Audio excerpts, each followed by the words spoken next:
Today we officially open the United States Embassy in Jerusalem, the capital of the Jewish people established in ancient times. Congratulations. It was a while ago. I can't even keep track of dates anymore with babies and anniversary dates and everything else in between. So anyways, so we had met through a family friend. He had invited me to the office opening for Turning Point USA, which I know several of you guys are supporters of, so thank you for all of your support for Turning Point USA. And so I went to the office opening, and he was like, you need to meet the CEO, and I was like, okay, great. I don't know. I was not familiar with that world at all.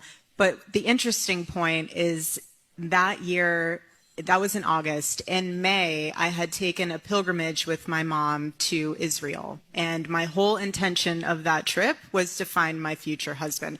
If there was a hole in a rock anywhere to put a prayer, and those of you who've been to Israel, you know that the Wailing Wall, all the different places you can stick a prayer on a little piece of paper, that was me. Like, had a piece of paper everywhere, little, put in prayer, God heard me, answered. So that was my whole thing. So after that, it was our last day on that trip, and there was this most precious server that was there, and he looked at me at the end of the trip, and I was saying goodbye, and he was like, I'll see you again soon. He's like, I'll see you here in about 1.5 years from now with your husband. And I was like, oh. I haven't heard this part of the story. I know, because I usually give this, I feel like I need to give Okay, so we're giving like the real, and so I usually don't tell this part because it's very intimate, but I feel like I should. Bloom where you're planted, right? Okay. So he said that to me. I carried that in my heart. I timestamp things in my phone when someone says something or I overhear something. I use my notes all the time, and I like to look back to see what time that was, what year that was. I save all that. Anyway, so I have it in my phone. And thrown off by it, held it in my heart, didn't think anything of it. Then I went to go to the ticket line to leave. I was with my mom. There's only a few flights out at the night in Israel back to the States. And so I was standing there at the ticket line, and there was a guy who was checking out with the guy, you know what I'm talking about. Get your ticket, check your bag.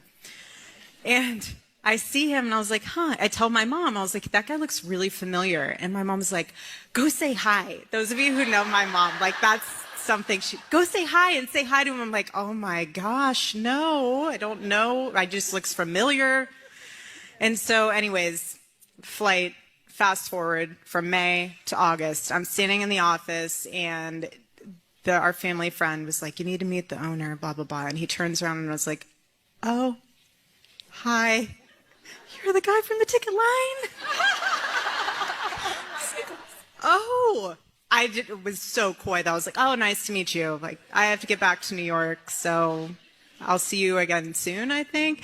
And so he had discussed, the mutual family friend worked for Charlie, and they were trying to get me to do like a faith component within Turning Point USA.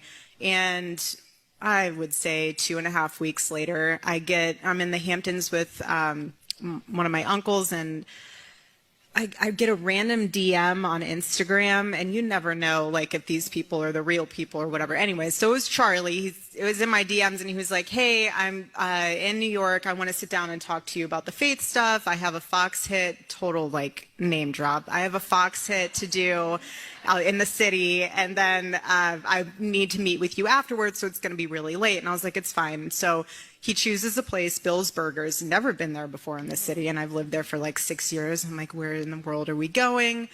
Burgers. So we sit down, we have burgers. He grills me for 3.5 hours on, thank God the restaurant was open late because we were there for a very long time. Philosophy, politics, anything you can imagine that Charlie loves to talk about, which is a lot of stuff. It was just like go time. It was like college campus Charlie, but like in between French fries. And so we're just going at it in a good way. And so we were going back and forth, and he was done, and he just like wiped his mouth, put his napkin down. He looked at me, and he was like, well, I'm not going to hire you. And I was like, well, I didn't really need the job, but I was here because you had asked me to be here. But he was like, I'm going to date you. And I was like, You don't want to just be friends? He's like, no, I have enough friends in my life. And I was like, so do I have time to think about it? He's like, yeah, until tomorrow night when I take you out to dinner. And I was like, oh. So I call my mom on the walk home because my mom is my best friend. She's my world. And I call her and I was like, so she goes, how was it? How did it go? And I was like, okay, well, first of all, it was the guy that I saw in Israel at the ticket line. So let's just get that straight. So that was just a total God thing. Second, he asked to date me, not to hire me. And I need to walk home right now so I can process what just happened. Because I have a date tomorrow night and I have, anyways, long story short, that was it. Yeah. The rest is history. Now we have babies. Amazing.